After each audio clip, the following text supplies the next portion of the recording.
नमस्कार जी, आप सभी को छोटू की पाठशाला में आप सभी का स्वागत है।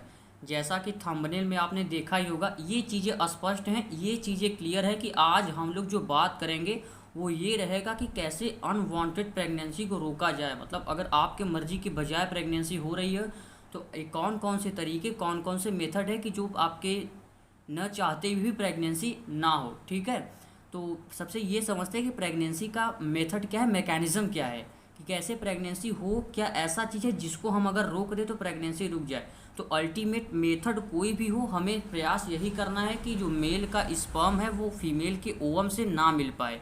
जो मेल का स्पर्म है वो फीमेल के ओवम से ना मिल पाए। ये मेल का स्पर्म अगर फीमेल के ओवम से मिल गया तो फिर जाइगोट बनेगा, फर्दर जाइगोट से आगे बच्चे का, चाइल्ड का फॉर्मेशन होगा।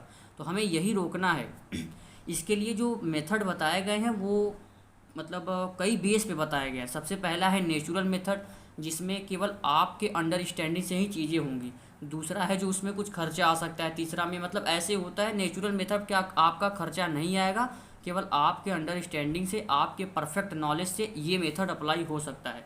तो नेचुरल मेथड में हम तीन प्रकार की बातें करेंगे। पहला है पीरियोडिक अब्स्टिनेंस। अब ये थोड़ा सा वर्ड आपको जो बायो वाले हैं वो तो रिलेट कर पाएंगे, लेकिन जो बाहर के भी लोग इसे देख रहे हैं उनके लिए थोड़ा हो गया इंग्लिश सा वर्ड आ गया, तो देसी भाषा में समझते हैं।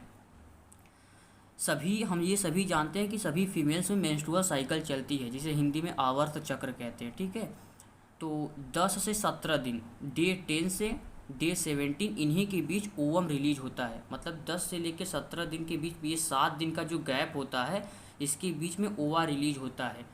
तो हमारा काम क्या है कि उनके ओवम से हमारा स्पर्म न मिल जाए। तो अगर इसका मतलब अगर हम 7 दिन सेक्स को अवॉइड करें, कॉपुलेशन को, मेटिंग को, इंसेमिनेशन को, इस सारे एक ही नाम है, इनको अगर अवॉइड करें, मतलब इन 7 दिनों के लिए अगर हम किसी के साथ मेटिंग, किसी के साथ सेक्स को अवॉइड करें तो हमारा स्पर्म ओवम से नहीं मिल पाएगा, जो कि प्रेगनेंसी को रोकने का एक बड़ा उदाहरण है। ठीक है, अब दूसरा है क्वाइटस इंटरप्टस। इसमें है withdrawal your penis before ejaculation. Ejaculation मतलब होता है आपके पेनिस से स्पर्म का निकलना, ये है इजैकुलेशन। आपके पेनिस से या मेल रिप्रोडक्टिव सिस्टम से, किसी भी पुरुष के जनन तंत्र से स्पर्म का, शुक्राणु का निकलना, उसे इजैकुलेशन कहते हैं। तो जैसे वो शुक्राणु किसी के, मतलब वो स्पर्म जो है वो वजाइना में इंटर करने वाली हो, या क्वाइटस को उसमें फीमेल रिप्रोडक्टिव सिस्टम में इंटर करने वाली हो, उसके पहले ही आप अगर अपना पेनिस बाहर निकाल लें, विथड्रॉ कर लें, ताकि आपका स्पर्म उसके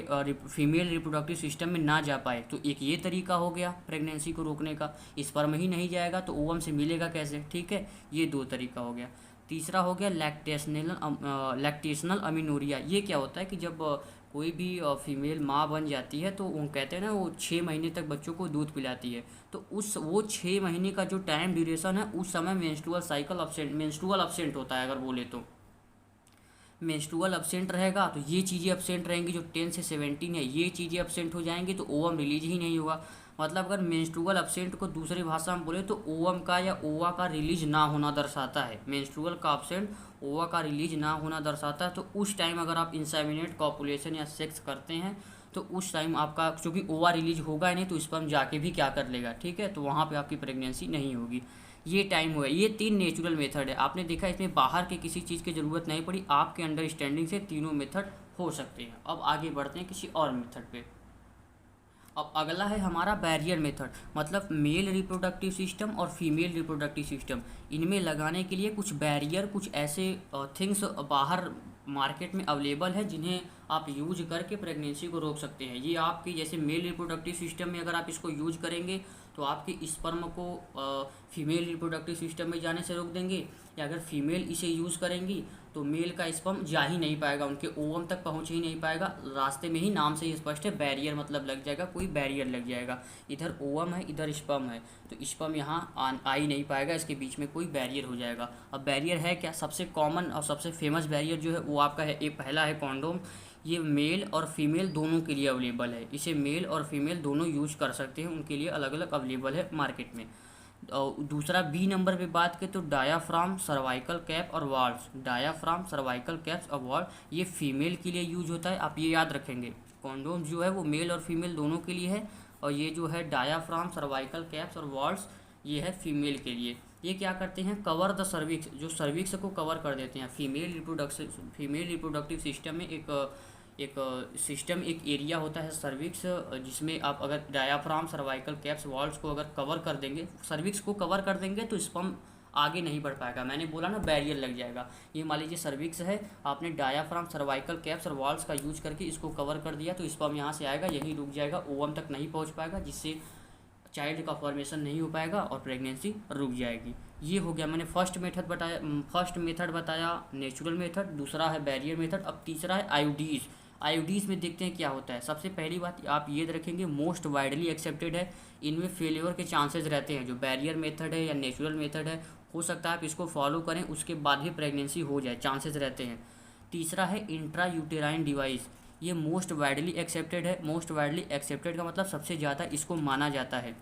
ये डॉक्टर्स या नर्स के थ्रू, किसी एक्सपर्ट्स के थ्रू ही इसका सलाह लेकर ही इसको यूज करना चाहिए, अपने मन से नहीं चीज़ें हैं, क्योंकि इनमें कुछ साइंटिफिकली या केमिकली चीज़ें इन्वॉल्व हैं, तो इन्हें डॉक्टर्स या नर्स के सलाह से यूज होना चाहिए। अब इसमें है क्या, ये देखते हैं।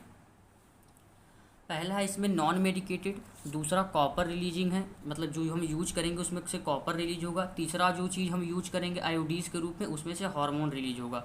तो नॉन मेडिकेटेड का जो काम है वो क्या करेगा, स्पर्म फैगोसाइटोसिस ऑफ स्पर्म, ये आपका स्पर्म जा रहा है, स्पर्म ऐसे ऐसे ओवा की तरफ ऐसे जा रहा है, ये मार देगा स्पर्म को। यहाँ ओवा है, ये ओवा है आपका, यहाँ पहुँचने से पहले अगर कोई स्पर्म को मार दे, स्पर्म नहीं पहुँच पाएगा। आप देख रहे हैं केवल एक ही मैकेनिज्म है कि स्पर्म ओवा से ना मिल पाए, प्रेगनेंसी को रोकने का केवल एक ही मैकेनिज्म है कि स्पर्म ओवा से ना मिल पाए, स्पर्म जा रहा है नॉन मेडिकेटेड में, इसको मार दिया। एग्जाम्पल क्या है, लिप्स लूप, ठीक है। जो लोग यहाँ समझने के लिए आए हैं वो केवल समझे, या ऐसे वो बच्चे जो मेडिकल की तैयारी कर रहे हैं उनके लिए एग्जाम्पल याद करना जरूरी है, या जो लोग केवल इस वीडियो को उस पर्पज़ से देख रहे हैं कि हमें वो नॉलेज होना चाहिए कि प्रेगनेंसी को कैसे रोका जाए, तो बस आप हमारी बातों को ध्यान से सुनते रहिए। और बायोलॉजी वाले बच्चे, आपको ये एग्जाम्पल तो याद करनी ही है। इसके बाद आप एनसीईआरटी एक बार पढ़ें, जब रीड करें रिप्रोडक्टिव हेल्थ वाला चैप्टर, आपका सारा चीज़ क्लियर हो जाएगा। नॉन मेडिकेटेड हो गया पहला, आईयूडीज़ में, इंट्रायूटेराइन डिवाइस को शॉर्ट फॉर्म में आईयूडीज़ कहते हैं। अब है कॉपर रिलीजिंग।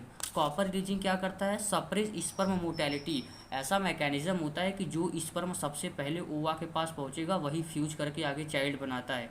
तो अगर मैं ये करूं, कोई ऐसा चीज़ यूज़ करूं कि उसकी मोटेलिटी को ही सप्रेस कर दे, इसका मतलब ओवा के डिजनरेट, ओवा जब तक ओवा है तब तक कोई स्पर्म वहाँ पहुँच ही ना पाए, उसके जो वेलोसिटी है उसी को मैं दबा दूँ, एकदम स्लो हो जाए, ठीक है। कॉपर यही करता है।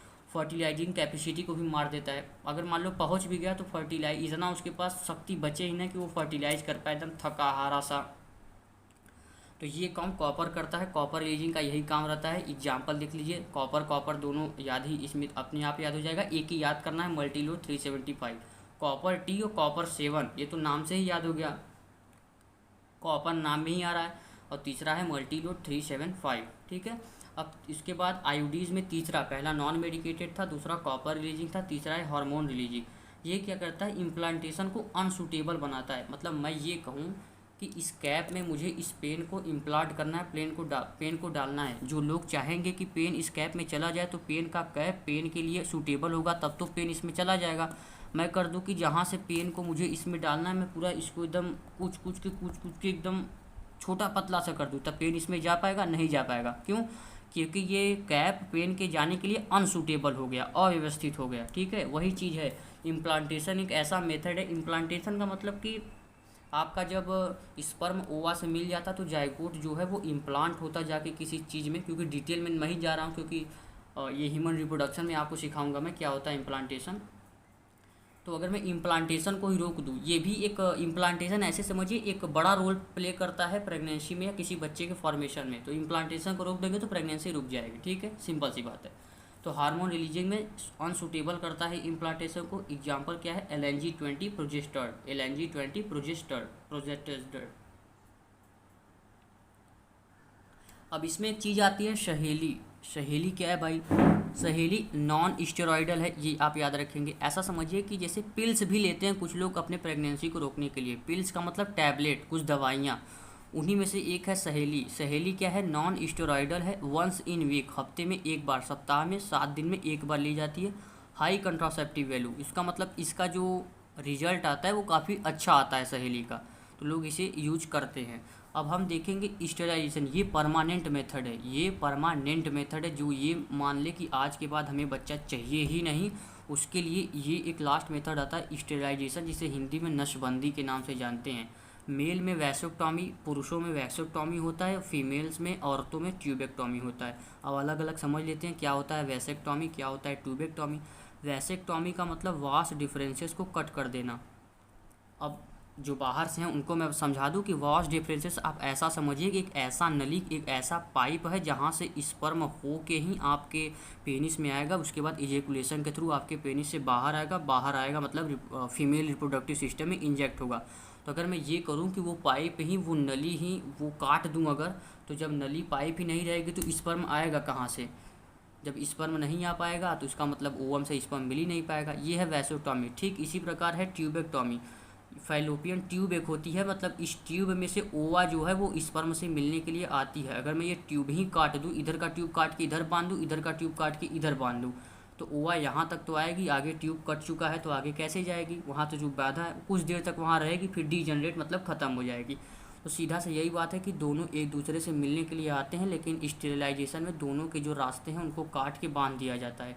कुछ दूर तक दोनों जहाँ तक कटा रहता है वहाँ तक आते हैं, फिर अपने आप डीजनरेट ख़त्म हो जाते हैं। तो ये थे प्रेगनेंसी को रोकने के उपाय। कोई भी कन्फ्यूजन हो तो कमेंट बॉक्स बना है, अगर आप चाहें तो इस वीडियो को लाइक कर भी सकते हैं। और अगर आपको ये पसंद आए तो और लोगों को सपोर्ट कीजिए, हमें सपोर्ट कीजिए और लोगों को शेयर कीजिए, ताकि ज़्यादा से ज़्यादा लोग इस अंडरस्टैंडिंग को समझ सकें। ठीक है, मिलते हैं किसी और एक बेहतरीन टॉपिक के साथ, तब तक के लिए बहुत बहुत नमस्कार।